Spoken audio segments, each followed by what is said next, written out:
యూజువల్‌గా body shaming చేస్తూ అందరూ ప్రతి ఒక్కళ్ళు సీరీస్ కానీ, మూవీస్ కానీ ఏదో ఒకటి ఖచ్చితంగా ఉంటది. సో, అలా మీరు కూడా చేశారు కొన్ని వెబ్ సీరీస్‌లో.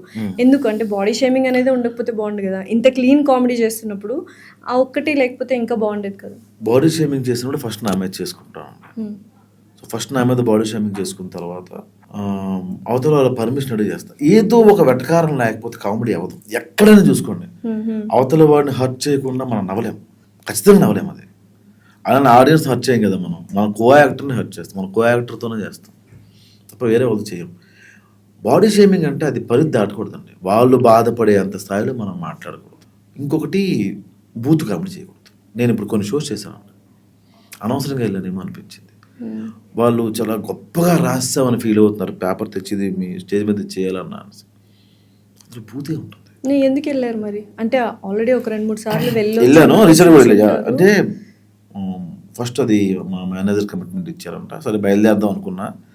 లాస్ట్ మినిట్లో నాకు వేరే అవసరం పడింది. వెళ్ళకూడదు అని అవసరం పడింది. సరే చెప్పేద్దాంలే వాళ్ళకి, నాకు వేరే అవసరం పడింది కదా అని చెప్పి ఫోన్ చేస్తే కమిటీ అవి ఉన్నాయి, ఒకసారి చేయండి అని. అప్పుడు ఫిక్స్ అయ్యేదే లాస్ట్కి చేయకూడదు. సో అదే నేను నా కామెడీ వల్ల వాళ్ళని అనట్లేదు, కానీ నేను బూత్ కామెడీ అనేది తప్పు. బాడీ షేమింగ్ అనేది ఎంతవరకు ఉండాలో అంతవరకు ఉంటే కరెక్టే.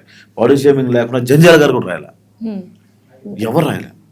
మీరు ప్రెగ్నెంట్ అయిన వెంటనే మొబైల్ వాడుతూ ఉంటే మాత్రం ఆ రేడియేషన్ ఎక్స్పోజర్ ఫీటస్లోకి వెళ్ళిపోతుంది. కాబట్టి దాన్ని తగ్గించడానికి ఈ షీల్డ్స్ వాళ్ళు యాంటీ రేడియేషన్ బ్లాంకెట్ ఒకటి తీసుకొచ్చారు.